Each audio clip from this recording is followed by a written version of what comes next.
Yeah. Ugh, disgusting. All right. We're good. Yay! Yay! And that's the end of that. Fantastic. Let's hear it, Jordan. Fantastic. No? Okay. Fantastic Four. That would have been a big change if they would have just dropped some like heavy like baritones in there. Ooh, yeah. Give Just it all. like Give it wouldn't all have the got depth. all high in those points. Just Okay. hooray! Stubs.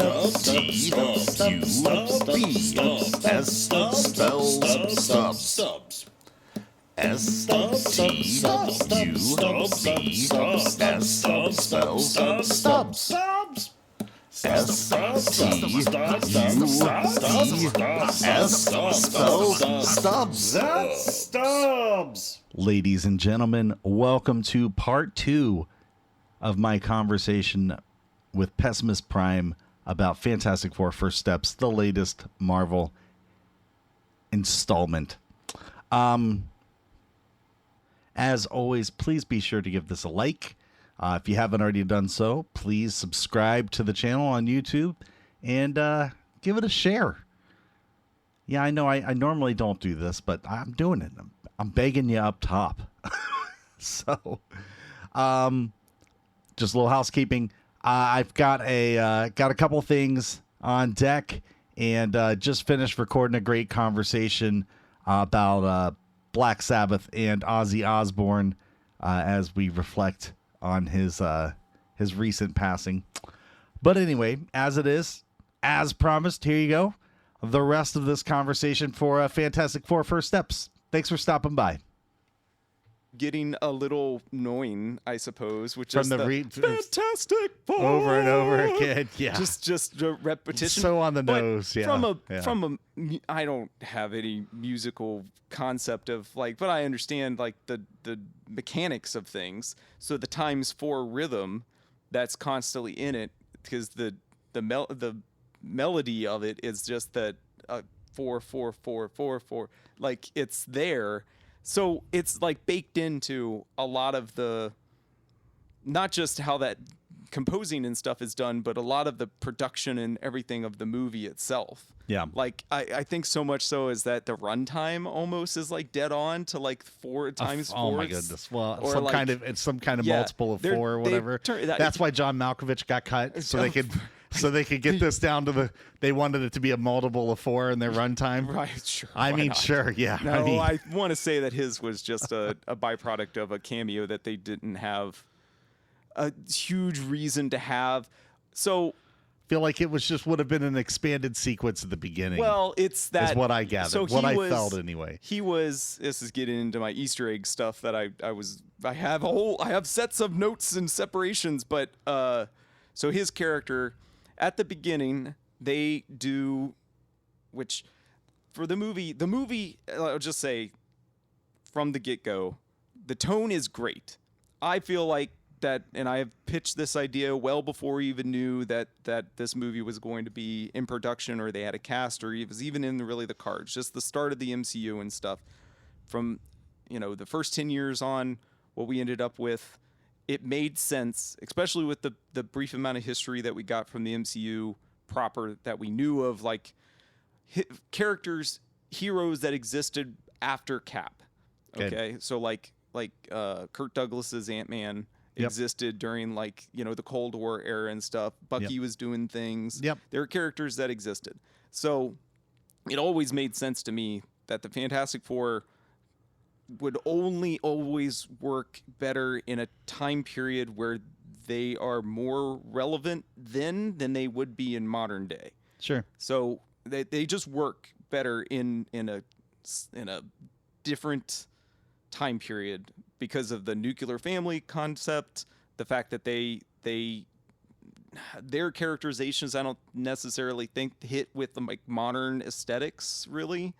I mean, this is a little different. I don't know if tonally from this, the 4 of them don't feel like modern people, or does it feel like more like the Jetsons to you? Not to me. To me, I felt like they were just contemporary characters. Okay. Like I did. I mean, I they're didn't written feel well. Like Sue is not like a house mom. Like, no, right. But I mean, it's- she never would have been with her power. You know what I mean? Like, well, she's even in the 60s, that's like during women empowerment, the beginning of women empowerment, you know what I mean, before it really ramps up, you know what I mean? her character evolved a lot as time went on, for sure. She was the mom character. She was, the one that kept everyone together and stuff. She was the sort of the bipartisan one between all the different egos and stuff that got around between the three guys.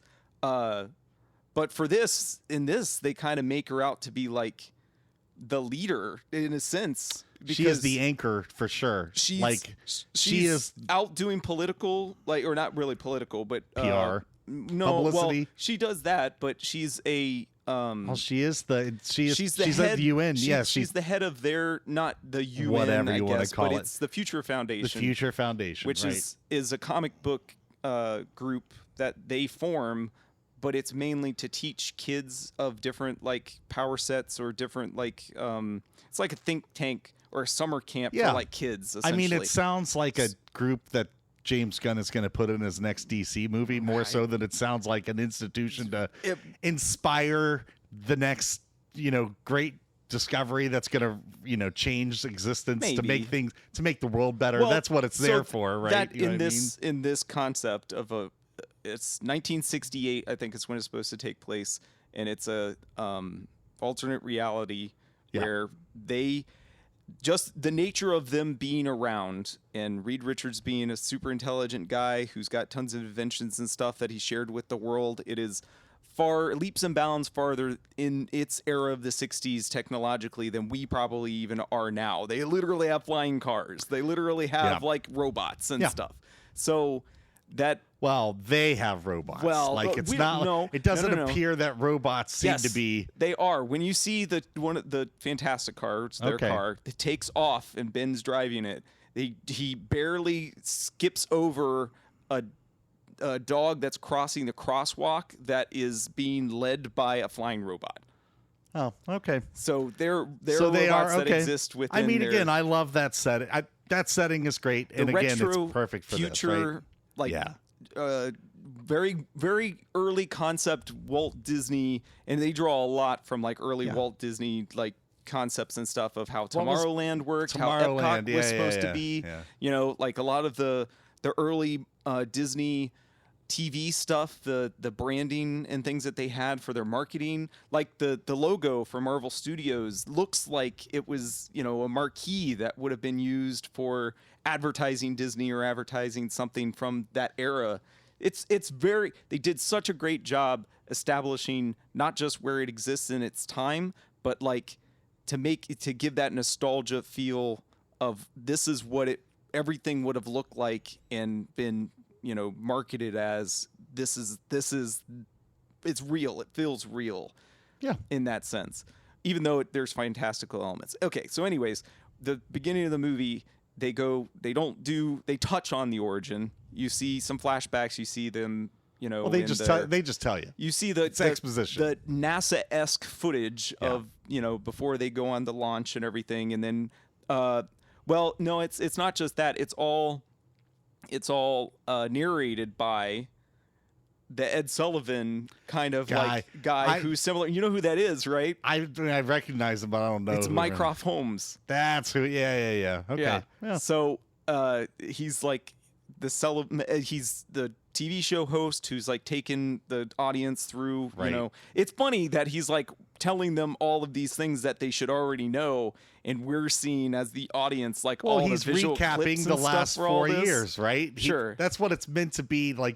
This episode that he's making, or this show that they're putting on, is meant to be show, right, whatever it's supposed to be. But he's just Cliff Notes. You got that when they open up the curtains and stuff, and they're standing on that pedestal. Did you see all the arrows and stuff that are pointing? I noticed that in the trailer back when it is. This is 100% what that is. So, but throughout that montage, because they do the NASA footage, which isn't NASA. I think they have another word. They have it's another reversed, acronym for it or it's, whatever. It's not National American Space Association. It's American National. It's like ANSA. instead of, so it's Asna or something. Ansa. Ansa. Yeah. So then they cut to, I guess, reporter or like TV footage of their first arrival, them doing superheroics, interviews with people and stuff. And in that's where you get some of the Easter egg overload. Yeah, you get some of the call outs to villains that they've dealt with. Yeah. Yep. So they've dealt with the Mole Man, which he's like takes one of the buildings, and it's the Pan Am. It's the Pan Am it's the building. Pan Am building. Yeah. And he sinks it, and then they have to try and raise it back up. And there's they reference the Puppet Master, which is another bad guy from their early books and stuff. He's the blind Alicia Masters' stepfather. They mention later on when Reed is talking about his like security platform, like whatever he's done for New York's like police to have them operate a little more efficiently. Yep. He mentions what's one of the Mad Thinker is another bad guy that they mention in calling and just background. I think it's in one of the like radio interviews and stuff too. And then the Wizard is one of the other ones. And then the Red Ghost, which is who John Malkovich was supposed to be. Yeah. And his whole deal in the comics is that he's like a intelligent scientist who has these super apes that he's also made super intelligent. Yeah. And so they kind of do his bidding. Yeah, so you see one. You see one. You see a super ape in action, right? That Reed's fighting. Right. And it's so like that as a set piece, or just like an introduction to get everybody on board and just, introduce the movie and stuff as just a vignette, all edited together and stuff. I think that fits really well. Let's take 3 minutes and we'll just set everything up. That way it doesn't need to be the first 20 minutes of our movie. If we try and do it conventionally. For anybody who doesn't know their power set, don't know how they're supposed to work, like their personalities and stuff, this is just gets it all out of the way. And it is good. It gets you up and running, gets you on your feet, and then it goes straight into the plot, like after that. Absolutely. Which is the one thing that I'm not super keen on for this movie. One of only a handful of things that I'm not super keen on in this movie. Yeah. I feel like the pregnancy as the plot point, and Franklin as the major through line throughout all of this, as Fantastic Four books have gone, especially the very early stuff, their kids, the newer stuff really focuses on the kids like quite a bit in some places, especially when they found the Future Foundation in modern books. But like them together, they can have adventures, they can have dynamics and stuff. Like the baby storyline, which is fun, is fine throughout the whole of this movie. I just kind of was like, I can't believe that this was the linchpin that they decided to focus on entirely.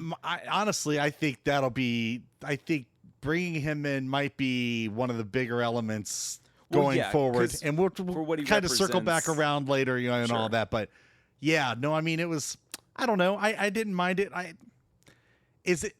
I don't know. Well, yeah. I personally, it's knowing, because the FF books are the ones that I started reading when I was in high school. They're the ones that I read the most of between this and Spider-Man. They were like the only two that I kept following up with repeatedly. Hickman's run is like one of the best ones. That's when they do a lot of really cool stuff, a lot of big ideas in that one. There some of the early Kirby stuff is just that version of Ben, like, is being this troubled monster and everything, is what that's indelible to this character.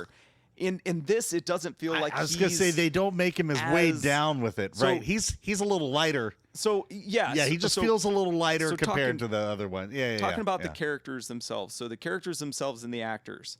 So we'll just go through them real quick. Yeah. Pedro, how did you feel about him? He's certainly Pedro Pascal in this movie. I felt like he did enough of an accent that is like that 60s kind of like businessman. The pacing, the way his delivery He's got a little bit of a nerdy kind of like nasally kind of low kind of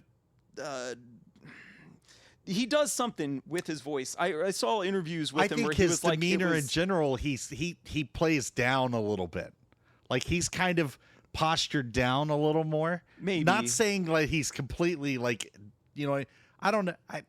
I feel if you want my opinion on him, I feel like, again, I really like him, so it was fine for me. It's just one of those things where I'm like, I just don't really feel that's Reed Richards. They certainly, again, they wrote a great Reed Richards character arc here. He has a great story in this movie, and he's a good actor, but I just don't really know if I really love that combination. But I don't think it was like, but I'm good with it going forward. It just does. It's not the perfect casting that the rest of these things have been. He's doing his own thing. Yeah. And we don't want John Krasinski, or I didn't want John Krasinski. I'm good I didn't with that want not any of being the it. previous ones, Ian Grufford or anything like that. The comic Reed is like intangible to try and communicate to real life, because he is the basis for Rick Sanchez. Like that is right. who So removed Reed because is. his brain is in such a further place he's than detached from everything. Like the only thing, and he they does go into that in this movie they a do. bit. His monologue that he gives Sue is basically like he doesn't dream. He does not. He only focuses on what is the current problem. He is hyper. He's trying to come up with solutions to all those problems. Yeah, and that's what he does. He is constantly the guy who always has a plan on top of a plan on top of a plan. Yeah. So like he's always prepared. He's the more effective Tony Stark. And that is like, Rick and Morty's drawn from that. The Venture Brothers is drawn from that. Like there's so many different allegories that have all gestated to Reed is the actual like mainstay that where all this stuff distills from. Yeah. And so he is just the hyper intelligent, leader who is kind of infallible until you find out, he can fail. Yeah. So as far as the characterization for this, he's not like it's written well. I will say that. Yeah, it's written really well. But he is, as Pedro is doing it, he's trying to find some level of heart, I think. His speaking tones, his mannerisms and stuff. He's too approachable to me. Reed should be super standoffish. And I don't think Pedro, again, he's doing fine, but again, you mentioned Rick Sanchez, right? And it's just I would never connect those two together, and I should be connecting them together. You know what I mean? As crazy as Rick and Morty is, whereas he's more of an amalgam of Reed Richards and Doc Brown. Yeah, but sure. Where he is like a terrible person, that overinflated ego and that God complex is Reed. It's there. What he is. Yeah. And so again, my other gripe with this, outside of the Franklin stuff, is that as far as their power sets go, they're all pretty well represented on how powerful they can be, except for Reed. Yeah, Reed is very it's just feels sprinkled in, it's literally I don't know if they window dressing or set dressing or whatever. They didn't want it to make it too hokey like some of the other ones have been, or it's too outrageous that you can't. Yeah, he doesn't turn into a giant hammer or anything cool, right? Or he doesn't do it's literally I don't stretch a little bit here, He stretches a little bit to get up and down buildings. Comic book Reed Richards would just extend 1 foot and he would be at the top of the building. Yeah, again, he doesn't have to jump around. Why not wrap Galactus up at his feet for a second? Yeah, right? sure. That was one of the things where I'm you were missing that. Just tripwire it. He's a giant ATST. Just take him out how you would. That's all I need is that, right? Just for a second. So. And that was the thing that bugged me too, is that Galactus gets a hold of him and he stretches him out 50 feet. It doesn't seem very far. And it's and he's in pain. He could shrink and expand himself to crazy proportions. Yeah, this should be a clown pulling handkerchiefs out of his hand. Sure. Pretty much. That's what makes him so special. But I can see where they're also trying to focus that in on his intelligence being more important than even the powers. That's truly his proper superpower. All right, so we talked fine. Okay. Sue. We talked a little bit of Ben. Well, we just touched on Ben.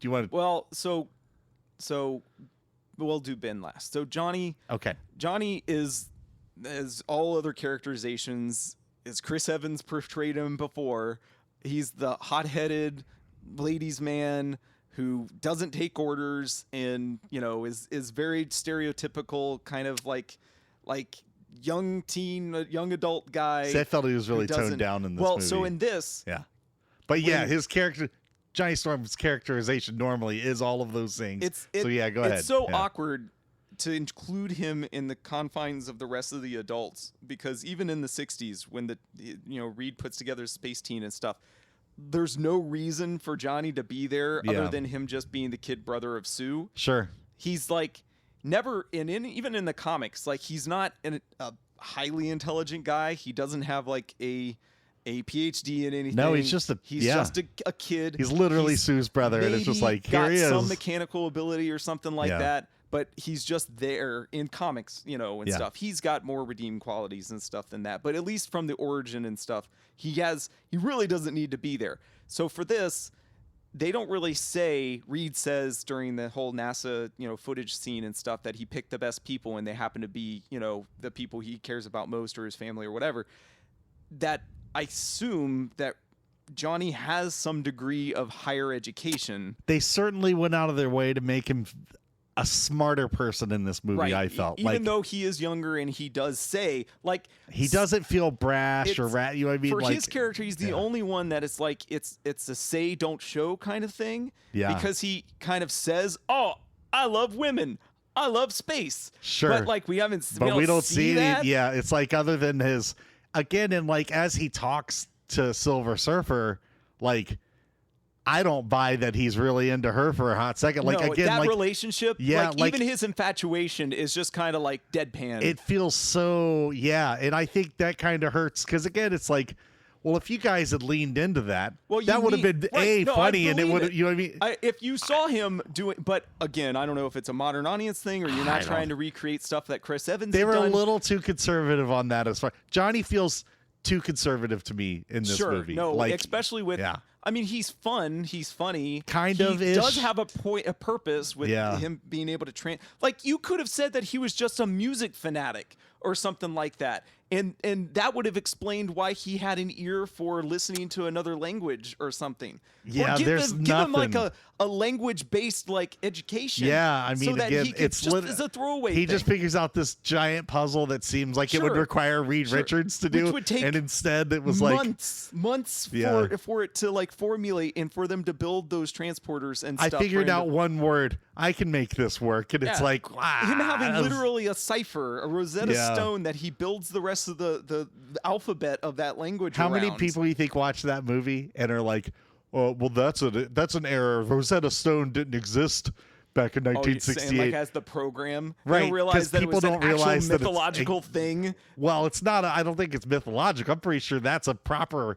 Like, that is historical. Like, somebody had that, and then they were able to decipher languages off of something like that, right? It's a key. It's a right. That's what I'm saying. Cipher, essentially, right? You know what I mean? Yeah. I don't know if it comes. I'm pretty sure it's real. I think that's real, but I could be wrong. No, I don't know. It's based on fact. It's. I don't remember but if it came from Alexandria. I just wonder how many people are like, Greek. no, that was not around back in 1968. I'm sure. I'm sure. Very uneducated people will watch this and think of a lot of different types of like leaps in logic that they don't understand. All right. So with that said, Johnny, the flame effect didn't blow me away. It wasn't bad. It's just fine. So the one thing that I did write down that I did want to point out is that it's subtle. It's very rare that you get to see him full frontal in the flame form in any long stretches at all. But if you do look, and we got to see it in the Dolby, so the digital screen looked significantly better than anything beautiful. else. Oh, it's so beautiful. I'm so glad. The best theater all in town, Galactus man. effects It's so and stuff. good. It looks so much better. You can see, if you're paying attention,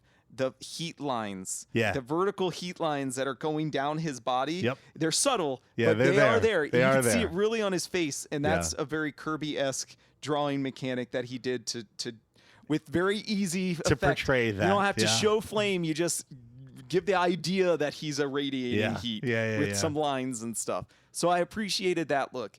Ben is all right. I haven't watched The Bear.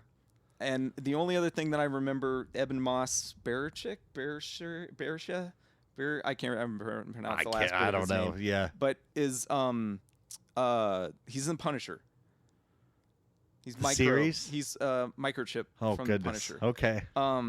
So I don't have a huge amount of knowledge from his acting credentials and stuff. Not to say that he's a bad actor, but he does not feel like he came from a New York suburb. No. And or a New York borough. Other than he wears that hat that one time. Well, he's got a Brooklyn Dodgers hat on. Yeah. Is that what is it? Yeah. So no, I got it. So Ben, as the Thing, looks great. He's the most comic accurate version of the Thing that we've seen. Effects wise, he looks fine. He just doesn't sound right. In the comics, when you read Ben Grimm's like bubbles and stuff, they're abbreviated. He's using slang. He sounds like a New Yorker. Yeah. He's got a New Yorker kind of like. Certainly that is certainly not evident here. All the worst like extra dialogue that you can think from Sam Raimi's Spider-Man that extras say from New York. You mess with one of us, you mess with all of us. That's who Ben Grimm should be. Okay, I gotcha. So outside of not having that kind of like an accent and not having more of a gruffer kind of like, not to say that like a big rock man should have a gruff voice. Yeah. Having a soft-spoken voice coming out of him just doesn't sound right to me. I don't know. That's the only criticism I have. He's fine. I would say he kind of has a little bit of an arc, but that doesn't really pan out so at all. Okay, well, for starters, I'm going to say I think he looks fine is exactly as far as that goes. I think I was kind of hoping that would really grab me a little more and I would be like, oh, wow, the Thing looks great.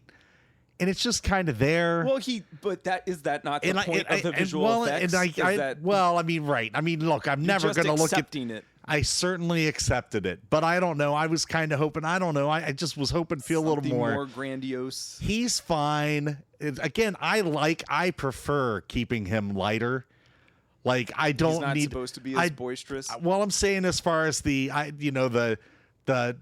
monster in the mask or whatever you want to call it, where he's like pining around I don't need, because again we've seen it a couple of times, sure. You know what I mean, and all that. Well, so that's the duality of Ben Grimm. I get it, right? Is that he puts on the face. Oh, like Johnny, pretty boy. I don't need that. You know what I mean? Like he realizes that he's they don't play into this at all. That he is basically looks like a monster and stuff. Right. But the culture, the era, the people of New York and stuff, and they embrace it and love him, right? Like he is. Him. So like it's no big deal. He shouldn't really have to worry about like how he looks or anything. So that's a non-issue, but it takes away a huge chunk of like his characterization from the comics and stuff. Yeah. Because that's the only thing he wants. He just wants to be normal. Eventually he accepts it and stuff. But like if he seems had to a be choice at peace here, from being the Thing or being normal, he'd rather be normal. Yeah, he's gonna hook up a poker face though, is what's gonna happen in this movie.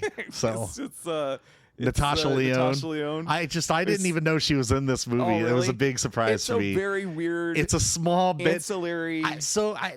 I would say like this movie more than any other Marvel movie that's come out so far feels like the casting is done to appease the internet. Like casting Papa Pedro feels very much like, you all love this dude. Because he's a safe bet. He's a safe bet. Vanessa Kirby, who is great. She is great in this movie.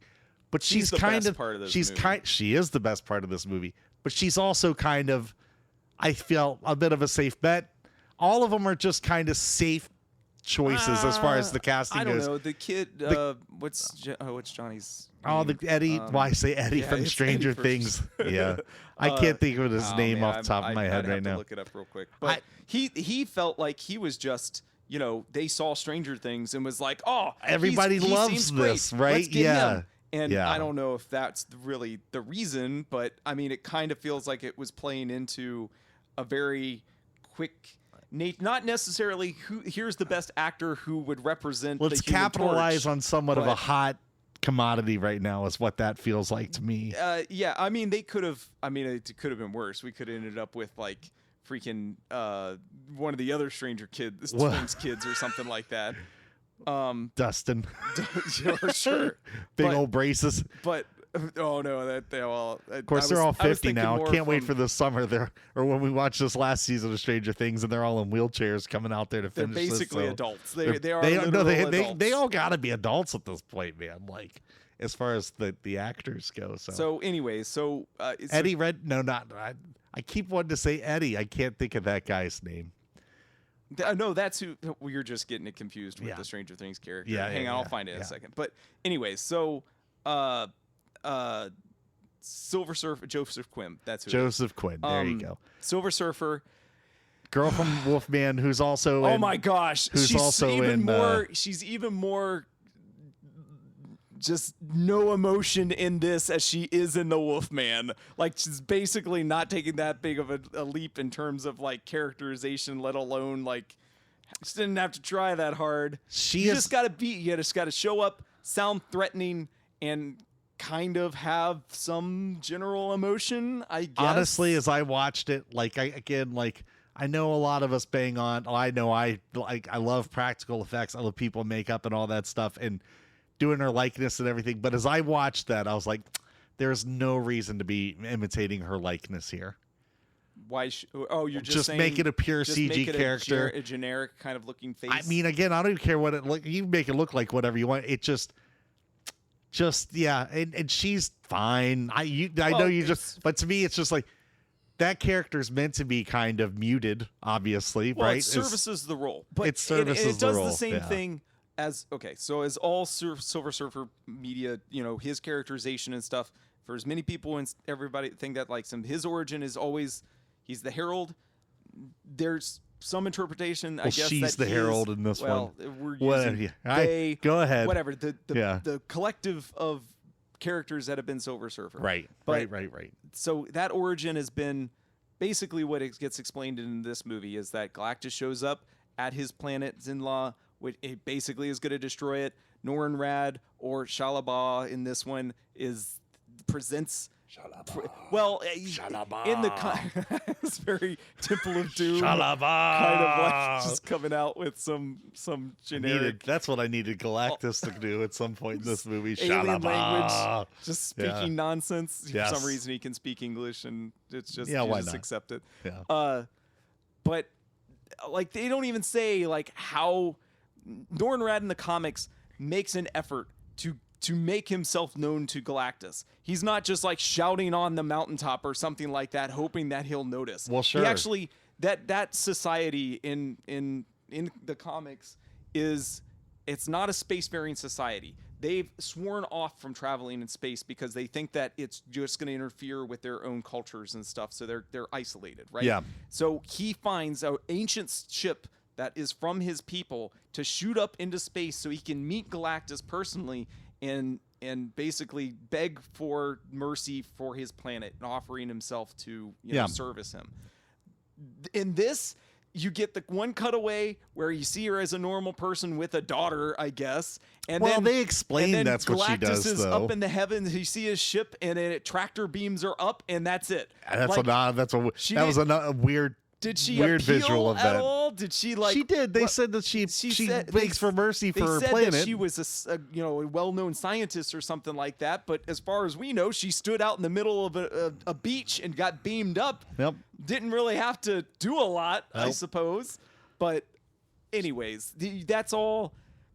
The Surfer's characterization only has to be. He only has to service two things: show up, speak of the coming of Galactus.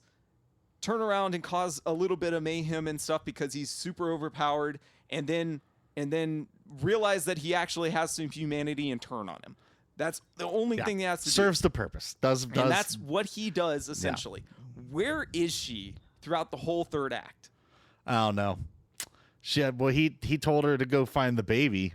No, Johnny doesn't he? Johnny takes her through the city and Okay. somehow Wi-Fi connects all these that's two right. TVs around Humanity. New York Yeah. and links them all to this message. I've been hearing your mess. I've been hearing your heartache. It basically replays this message for her, and she John Cusack with the biggest boombox. He does say New anything. York City say anything. And blast Absolutely. Peter Gabriel. That's at her. right. He really gives it to her. And she Because I guess, suddenly because again, he's so in love with her. So, but how does that make sense? Okay, so the messages that that they catch from space are alien messages that, according to what Johnny translates, where he translates the one message and then hears other messages in other alien languages that should not be the same language. No, it's her at all. every time. No, he says that there's the message from her planet that is saying thank you, essentially, and then there's other messages from the dying worlds that were begging for forgiveness, and that they get silenced. It doesn't. I thought it was her messages every time. There's multiple alien languages that he determines.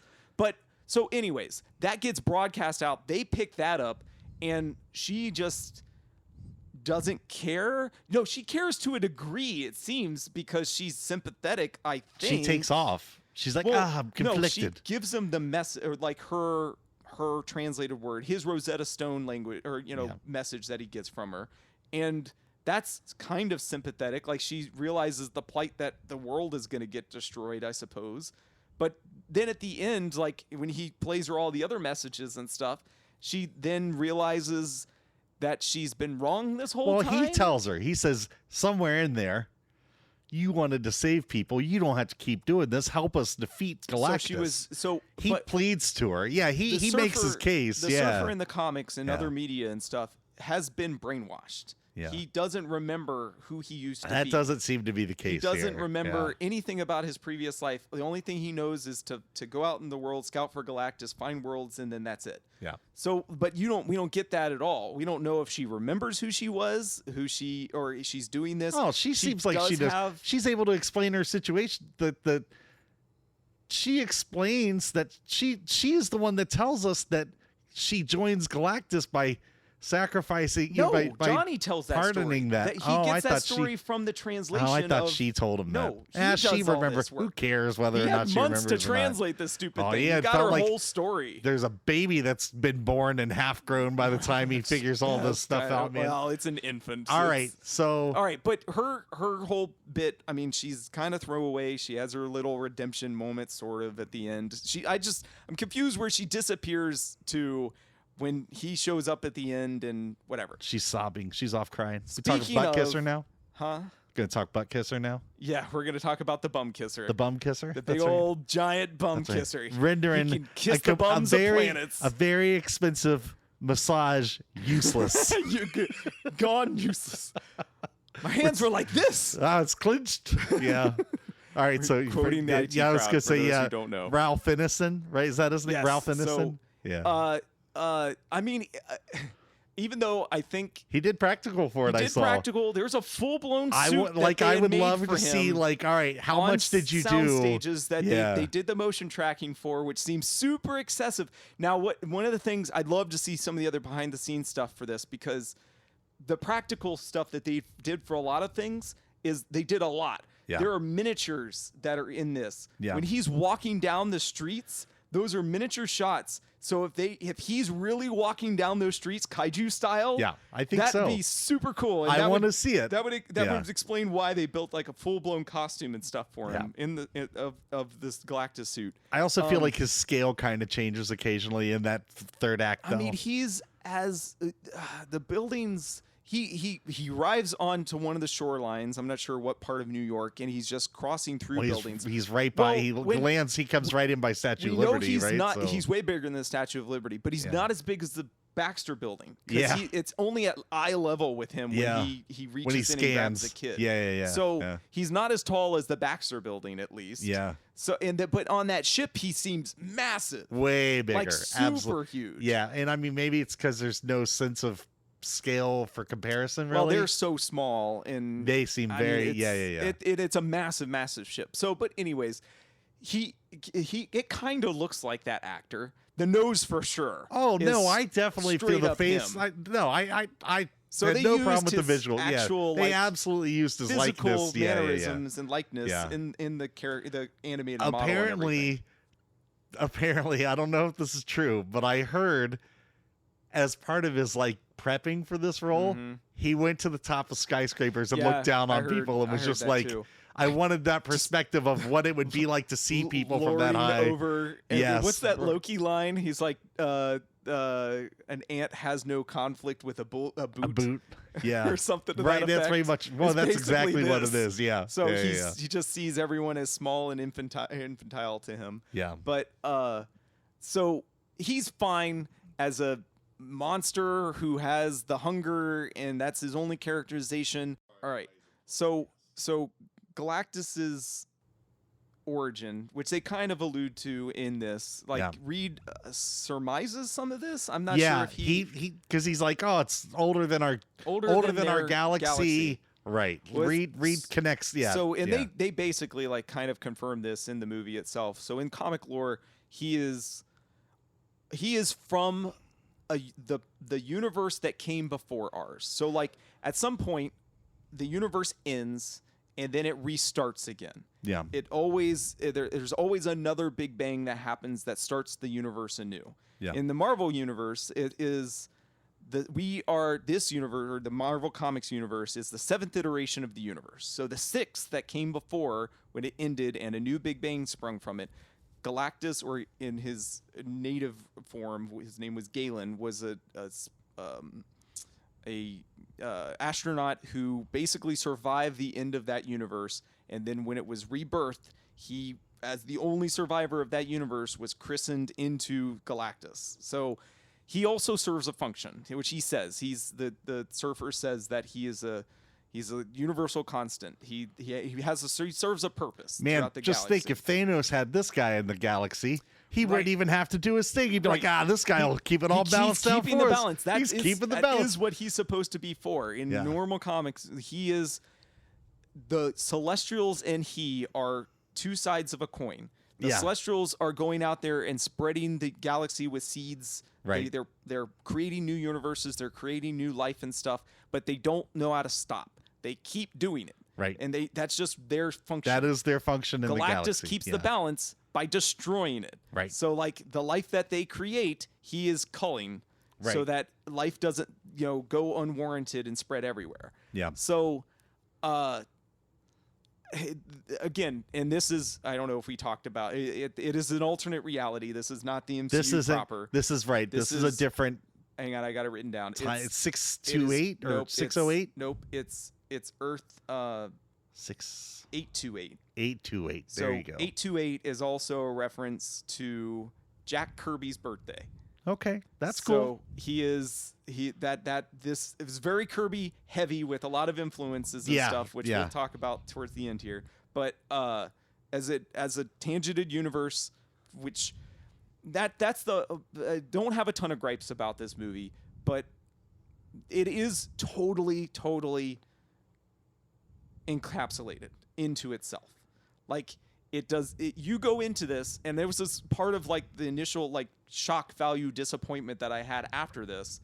It does not feed into anything MCU proper as far as extended storylines or anything else that's going on, and as far as we know currently going through the rest of the MCU proper right now, it doesn't have any connective tissue at all. Yeah. It's kind of a standalone. Yeah. Totally separately from itself. Yeah. Outside of the stinger at the end, but we'll talk about that. But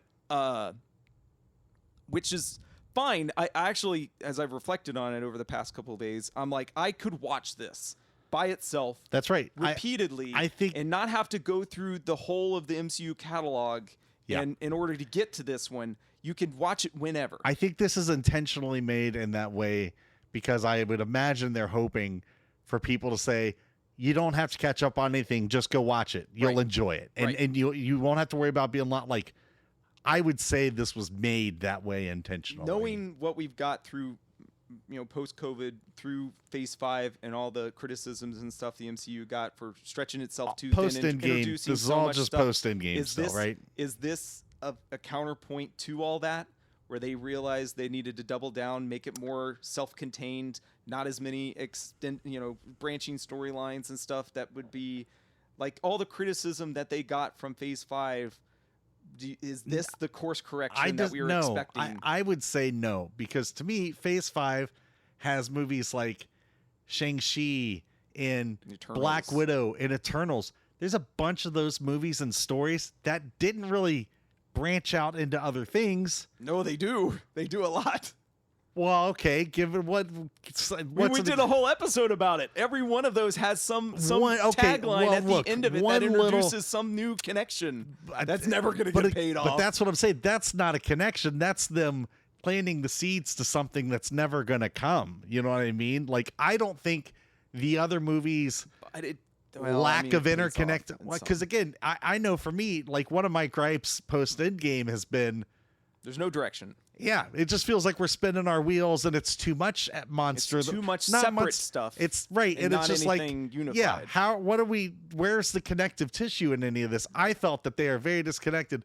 I think that they just focused more on delivering a all right. Let's. But this movie's super safe to me, man. It is like super safe, and it's. I wish it that's was what they went longer, for, honestly. Yeah, but it's self-contained. It is very by the numbers. Like this story, you could see it coming a mile away, even at the beginning and stuff. You kind of could figure out, like, as soon as you find out that Franklin is more important than he actually is than just being a baby. Yeah, right. He's not just a baby. You kind of see how this is going to turn out and stuff. Yeah. So, like, it's not that I don't like it. I love it a lot. It is great. The contemporary feel and stuff of it. Their characterizations are spot on. Outside of some gripes with like how Reed sort of handled. And we went through the characters. We went through the characters. Yeah. But so where do you land overall? Yeah, like where are you at? Yeah. As a whole, it's perfectly fine. It's perfectly serviceable. It's probably up there in probably some of the best MCU movies currently. Is it as good? Well, hold on. When you're saying of late, not overall though. Overall, like we're taking 37 something movies and putting them dude, on if you're gonna make a pedestal right now. If you're literally gonna say, "Oh man, I don't think I've got the mindset." No, I'm not saying. No. That. I'm just saying, but where it's definitely in the better half of them, I'd say, but it's not near the top. You know what was funny? One of my takeaways was as I walked out I was like, if this had been a Phase 1 movie. We would all be saying we'd be that sitting this on would 5 be Fantastic Fours. I now get at that, this point. and we would be saying, "Wow, that was one of the best movies they've ever made."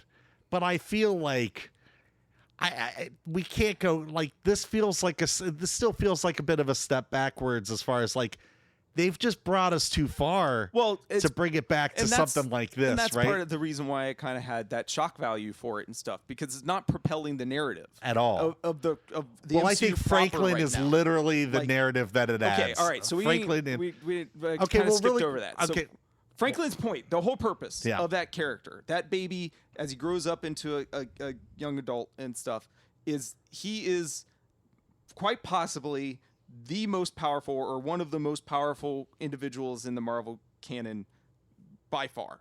He is infinitesimally more powerful than a lot of characters. So much so that he himself cannot die. Yeah. Like when Galactus in this movie says he is going to inherit his hunger. He's going to inherit his position essentially. Yeah. That is correct. When the universe ends, in the comics, in the normal Marvel comic lore, when the universe ends, there will only be 2 people left, Galactus and Franklin Richards. And when Galactus dies, Franklin will take his spot, and then in the next incarnation of the universe, he will become the next Galactus, or whatever the equivalent will be. Yeah. Because he's such a powerful force, he will outlive everything. So they talk about the power cosmic a little bit. That's just a universally powerful thing. It's equivalent to like the Phoenix Force, is equivalent to the Infinity Stones. It's stupid powerful. It gets reused for so many things that are just like it's the thing that trumps everything else. So recently Godzilla was given the power cosmic. Oh my gosh, those spin-off books. Just making sure we're just knowing where our priorities are right now. After Galactus had named King Ghidorah as the herald, as his current herald. Oh my god. That was how they fixed that problem. They were like, well, let's give Godzilla some cosmic powers why and not? Let this fly. See how this goes. Does he fly by shooting? He does not, breath? Unfortunately. I don't believe. I can't. Does he get a giant surfboard? No, he doesn't get a giant surfboard. I know. That. Wasted opportunity. Yeah. So that's why he's so powerful. His powers are like on par with Galactus for whatever you want to say that he can do. But for the most part, especially in his early life, it's reality manipulation for the most part. Again, Scarlet Witch kind of business. Well, not Proper Scarlet Witch can kind of essentially business. like change small things or change things within her local environment. Like he can on a cosmic scale do this. Anything that he wants, he can make happen. Yeah. It's basically like the kid from like Twilight Zone who just points at the dad. Yeah, and makes him a Jack in the Box. Right. Like, it's that essentially. Like he creates his own pocket reality. That's where the Heroes Reborn comics came from. Yeah. He just invents a completely new reality that he controls. Like that's just what he can do. Yeah. So for him to play around with like life and death and stuff, whether he knows it or not, is just sort of like, that's just the thing he can do. It's unbelievably powerful. That's part of the other reason why I have, the gripe for introducing him, especially now, is because, like, unless he's got something super important to do in Secret Wars, I don't see why you'd introduce a character this powerful. And even in the comics, though, he's not super powerful. He's a child in the comics. Yeah. Like the one thing that gets referenced all the time is when the adult version of himself comes back into the past to help them out with a current event that they're dealing with. And he basically, like, Galactus dies during that storyline and he resurrects him as his own herald. So, like, the mechanics that just get flipped, that's just how stupid powerful he is. Yeah. So anyways, like, the baby storyline as the through line for this, whatever the payoff essentially will be for that, he's important at some point outside of just being important to Galactus for whatever the storyline will be going forward, I assume, once they inevitably get into the MCU proper, because Thunderbolts ruined everything, and we don't know how the heck that happens, even though I thought for sure that I knew exactly how this was going to end up. Well, look, this movie says, Reed Richards says he understands that there are other realities and alternate realities. So, I mean, sure, I figure, fine. all right, so, listen, dude, there's been crazy AI versions of this created.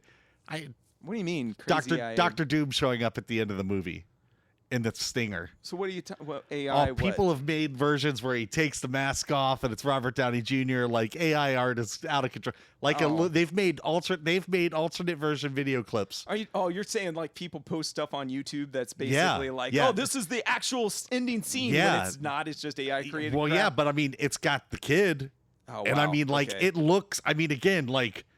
I'm just like, this is nuts. Like, how, I don't know how they're, because it looks realistic. Absolutely. Yes. Okay. Yes. It doesn't even like it totally. It's like, if someone were to see this, I believe they'd be like, oh, well, I saw Robert Downey Jr.'s face. Okay. Gotcha. Like, okay, so it went like, they would have thought they went that far. So talking about the end, so they beat Galactus with, throwing him into that teleporter, essentially throwing him to some random destination in the galaxy somewhere, and everything's all hunky-dory and stuff, and then it skips the 4 years, so Franklin's a 4-year-old, and then at the end, when Doom shows up, apparently, that scene was filmed by the Russos. I know this, and it's actually him. That's what I've heard. In the cloak. What's it matter? Stuff. I mean... So you don't see his face, you see the mask, and you see Franklin touch at his face, which everyone is immediately assuming, because Franklin, as an infant, had the ability to make his mom come back to life after she killed herself from the overexertion. Extenuating circumstances of trying to hold back Galactus. She taps into Mama Bear power. She does. She Mama Bears. She's the heck great. Out of it. It is awesome, man. It's a great sequence. Yeah, everything for that last sequence is awesome. Like, there's no reason why they should be strong enough, even together, to be able to hold him back or even. But I mean, that's kind of the comics. I mean, that's just there, right? It totally makes sense. That's something that they should have the ability to do. Yeah. Reed should have done a lot more, but that's beside the point. He's certainly there. But so he's touching his face. Yeah. And everyone's like, oh, this is how Robert Downey Jr. looks like Robert Downey Jr. is because he healed his face. What? That's and it's like, get out of here. To understand that, you would have to know that Doom's face is all mangled and stuff, and that's why he wears the mask. Does that even matter? Like is it really even gonna matter? I don't know. Right? We know nothing. Again, if Ben isn't going to be all pouty all the time, why do I need a scarred? Why introduce Dr. it? Yeah, Doom, I agree. right? Like it's just not a thing I need. To jump that logic and assume that that's the wild. only reason that's wild. Franklin is touching his face is to heal it. Like, that would mean that we'd have to know and get explained in literal Avengers Doomsday, which is going to be the only time we get any characterization for Downey's Doom, that he is somehow disfigured. What's the point of he even was Vincent explaining D'Onofrio from Men in Black before that, and now he looks like Robert Downey Jr. It's a miracle. It's a miracle. Yeah, absolutely. That baby is a miracle maker. Why even try? Just he looked like Downey all the time. Don't even explain why he would look different. That seems excessive and tacked on. Sure. So. No, I agree. But even if it's such a weird scene to begin with anyways, like there are some symbolic things throughout the movie. They every time Sue is talking to whatever the equivalent of the UN is, or the Future Foundation, they keep panning across to the Latverian empty seat that is supposedly supposed to be there. Which even if that was supposed to be Doom's spot, like it's the UN, like. National royalty isn't showing up for like a UN like conference. It should just be some delegate or something like that. But a Doom it's bot. there. It's a Doom bot. It's a Doom bot. But so that's just peppered through and stuff. So we got, and I don't know what I was expecting like going into it. I definitely did not think we were going to get anything from Doom. If we did, it was going to be it was going to be small, infinitesimal type stuff. Yeah. But I would have preferred if it did get peppered through, because now we're exactly where we shouldn't be, which is that entire characterization for this character is going to be handled in this next Avengers movie that is already jam-packed with too many characters as it is, that is going to have some kind of crazy X-Men versus Avengers narrative plus Doom. I don't know. As excited as I am for it, it feels like that's too much. That's way too much. It could all be backloaded, man. You know what I mean? Tons of characters die off, Suicide Squad style at the very beginning. I'm saying more so of like, no, like they spend their time and take care of all the Doom stuff up front, and then all of those that huge roster of actors show up in the back half. He has to become a credible enough threat to go into Secret Wars. Yeah, I got you. I understand that. Yeah. And again, like we just said, the directionless kind of meandering that these past two phases have had, where there's they put their eggs into one basket with the Kang stuff. Yeah, as much as they want to say, "Oh, we're thinking about," I heard apparently Feige was like, "We were talking with Robert Downey Jr. as early as 2020 or 2021." That's just a smoke screen. Yeah, and I'm like, "Come on, dude, get out of here with that!" Like you come on, just admit that you doubled down on a guy that you and weren't it didn't work out, sure right? On, and now you're just playing. You know, this is at the end of the quarter, and you just got to make a free throw. All right.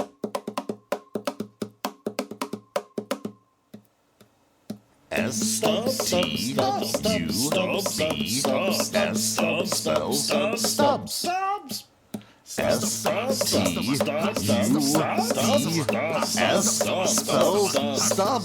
All done.